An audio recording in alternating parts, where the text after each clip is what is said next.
Greetings and good evening, Christ Fellowship Church family. This is Reverend Miller, Associate Pastor, Division I Leader and Youth Leader. This is the podcast video training for the Child, Youth, and Worker Protection Policy.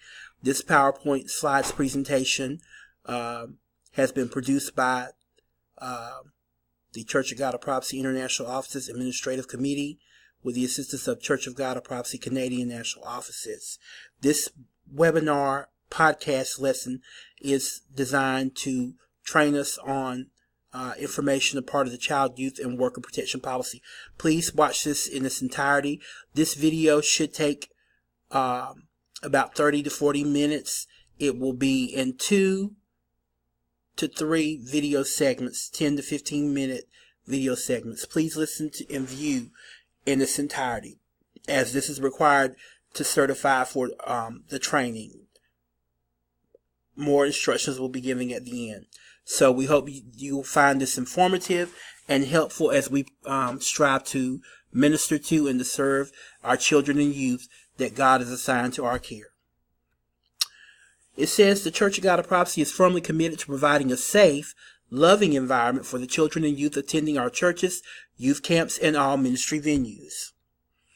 The children and youth among us must have an environment free of sexual or physical abuse, and any violation of their well-being by a paid minister or volunteer must not be tolerated. The Administrative Committee introduced a child, youth, and worker protection policy for the international offices and for all levels of leadership in every church and ministry. The General Overseer's Office, International Youth Ministries, and Children's Ministries departments have assisted in the development and distribution of this policy, which is available to all state, national, regional offices. This is not intended to be an optional policy for any level of leadership in the Church of God of Prophecy. We're going to look at the introduction, the spiritual and moral responsibility of the church. And this is divided into chapters. Chapter 1 will deal with understanding the need. In Chapter 2, we will look at understanding child abuse. Chapter 3 will also look at the church's legal vulnerability. Chapter 4 will address child, youth, and worker protection policy. Chapter 5, monitoring the policy. And Chapter 6, accountability. And we have appendices that we will also have as a reference. 1A, the ministry covenant. 2A, symptoms of abuse and sexual abuse. 2B, initial report, suspected child abuse. 2C, follow-up report, suspected child abuse. 2D, waiver and medical release for field trips and special events. 2E, waiver and medical release for overnight events. 3A, ministry leadership volunteer application form for ministries to children and youth. 3B, contact record for references. 3C, employee volunteer clearance checklist. Reducing the risk of child sexual abuse. The Church of God of Prophecy has a mandate to minister to individuals, families, adults, youth, and children. In that context, it stresses the sanctity of human life and the importance and worth of each individual as a child of God. The disturbing and traumatic rise of physical and sexual abuse of children has claimed the attention of our nation and society. Unfortunately, churches that have children's programs are not insulated from this alarming trend, and we have therefore developed the Children and Youth Ministry Guidelines in the Children and Youth Ministry Resource Guide. We believe that childhood innocence is a gift given by God. Children are naturally trusting. Children readily place their faith in adults who care for them. It is our responsibility as a church to safeguard that trust. Childhood innocence is a gift that we must protect within our church. It can happen in any church. Incidents of abuse can occur in any church, including ours. Churches have traditionally accepted the services of anyone expressing an interest in working as a volunteer with children or youth. Churches are by nature trusting and unsuspecting institutions. Asking sensitive questions of those who are giving their time and talent can be seen as distasteful by church leaders. No one wants to offend potential workers, especially longtime church members with a history of good service. These qualities can make a church susceptible to incidents of child abuse. Impact. A single incident of child abuse can devastate a church and divide the congregation. Members become outraged and bewildered. Parents question whether their own children have been victimized. The viability of the church's youth and children's programs are jeopardized, and church leaders face blame and guilt for allowing the incident to happen. Ed, in this scenario, begins attending First Church. After a few weeks, he volunteers to work with the youth group. Church staff members do not know Ed, but they are delighted to have another worker. He is put to work immediately. The youth group has an overnight activity a few months later. Following the activity, 2 minors report that they were sexually molested by Ed. The parents of one of the minors contact a lawyer, and a $3 million lawsuit is brought against Ed, the church, and the church board. The parents claim that the church and the church board acted negligently by not doing any background investigation before using Ed as a volunteer worker.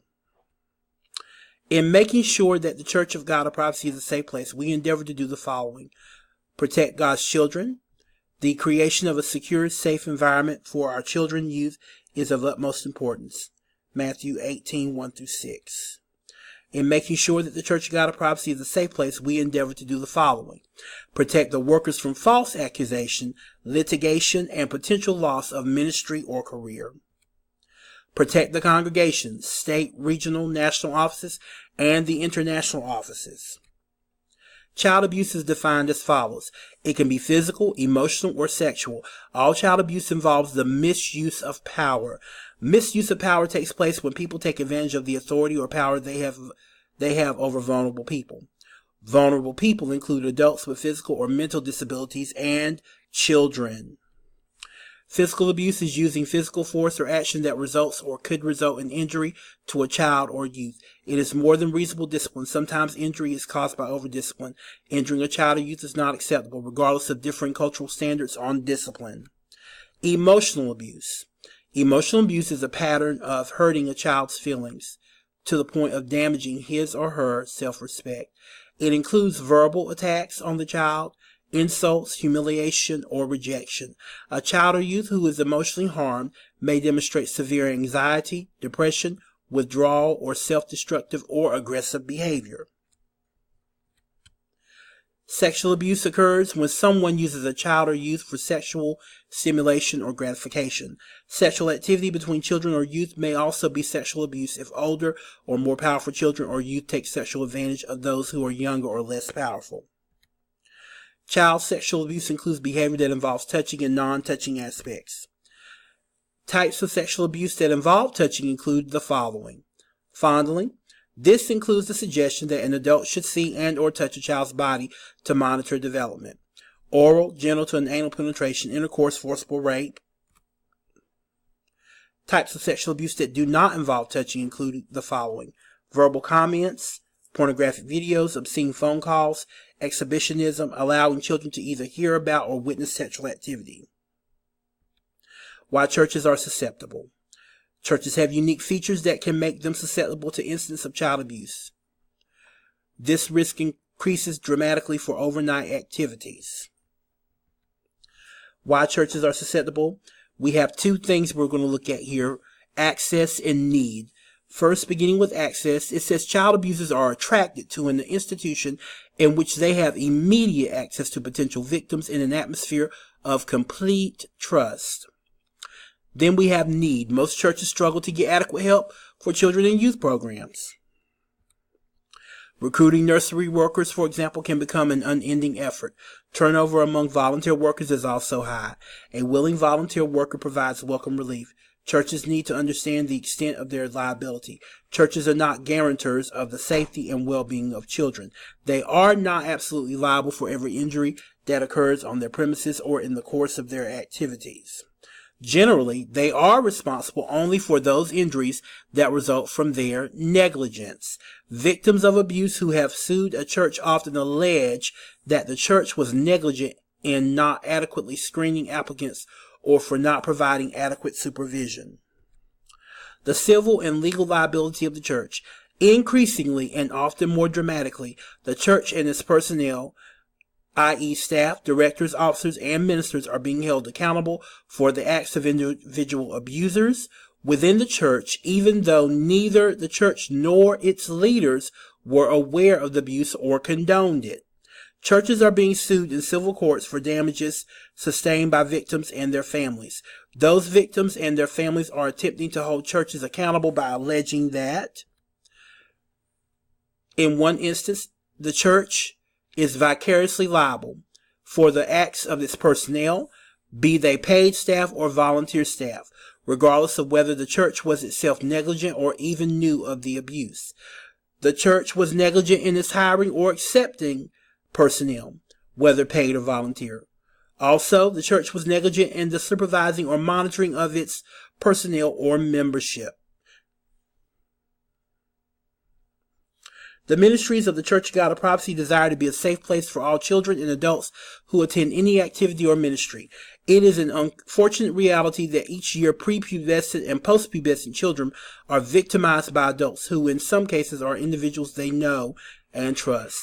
There are also reports that in some cases children are victimized by other children. The church is not immune to the potential for such abuse or neglect of children, either by its members or by those in leadership positions. Such abuses are not limited to a particular ethnic, religious, or cultural group. In fact, incidents of child abuse seem to cross every people group. This child, youth, and worker protection policy reflects the Church of God of Prophecy's commitment to protect children from harm. The policy applies to all volunteers and compensated workers of the Church of God of Prophecy. The policy is intended to clearly state that the Church of God of Prophecy will not tolerate child abuse or neglect.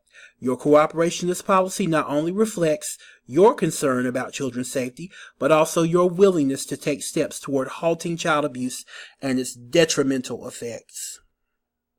For the safety and protection of our children and workers, all people who participate in church-sponsored activities with children will be required to comply to this policy. We're going to look at what is considered appropriate touch. Good touch is important to each of us. Children do not grow and thrive without the good touch of others. Touch was important to Jesus as he healed people and comforted them. More on appropriate touch, it says, touch. Our Christian tradition shares love with each other through hugs, placing an arm around another's shoulder, or squeezing a hand to say, "You are loved." It is imperative that the Christian community not lose the importance of good touch.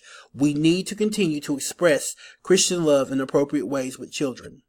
To a child who is upset, a warm hug and kind word can be most comforting. In the midst of our caution, let us not forget that good touch is just that, good. We're going to look at definitions. It says in this policy, the following definitions will apply. Number 1, child. Any person under the age of 18. 2, special needs person. Any adult or child requiring direct adult supervision as a result of mental or physical limitations. 3, adult. Any person age 18 and over. 4, child abuse and neglect. Physical abuse, sexual abuse, emotional abuse, or neglect of a child by an adult or adolescent caregiver responsible for the child's welfare.